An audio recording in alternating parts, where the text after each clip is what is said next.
So today we're going to talk about the fats in your blood. And the way that the doctors say the fat in your blood is they say your blood lipid. And what they're referring to is the cholesterol and triglyceride levels in your blood. The triglyceride level is the total amount of fat in your blood, not counting your cholesterol. Okay? And triglycerides all look liquid. They look like oil. They separate out in your blood like oil and vinegar. You can actually, when they're drawing your blood for blood work, it will separate out in the test tube. The triglycerides are all liquid. They look like oil. But when they get mixed in with the blood, they coat the lining of the artery wall. And 1 out of 3 people with a normal cholesterol level but a high triglyceride level will develop heart disease, because when this gets stuck in the artery wall, what happens is that it actually hardens and it can form blockages because it gets very gunky. Okay? Triglycerides are somewhat easy to control because there's only 2 things primarily that will raise your triglyceride levels.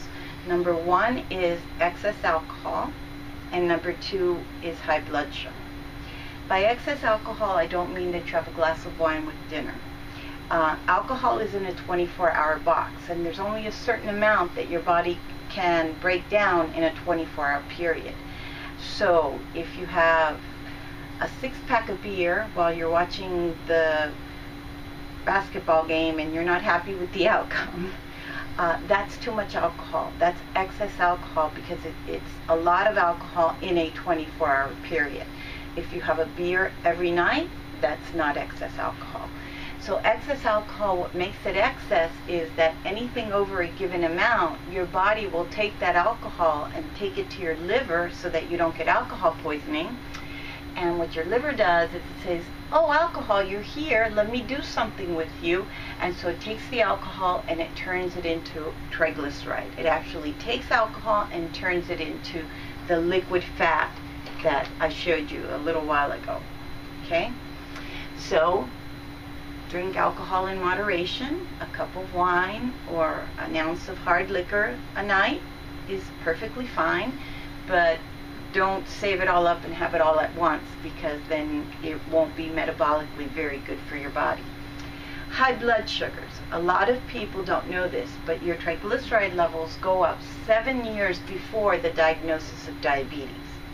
So if you're having blood work done and the doctor says your triglycerides are high, you got to stop eating carbohydrates, your triglycerides, watch your triglycerides, you want to start thinking, is there diabetes in my family? Doc, did you check my blood sugar? What's going on with my blood sugar? Because triglycerides happen when your blood sugar goes above 140. So let's say that your blood sugar for just 1 hour is 160.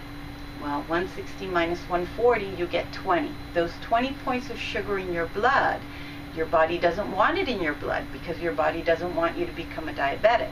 So what your body will do is it'll take those 20 points of sugar and it'll send it to the liver, and the liver again will turn it into triglycerides. So triglycerides are easy. You just have to watch your alcohol intake and watch your blood sugar levels.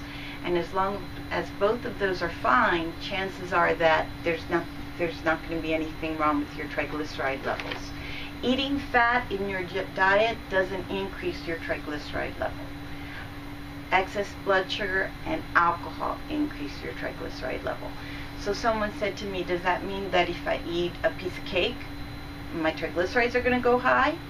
It depends. If I am not a diabetic, I can eat an entire cake and my blood sugar will not go above 140.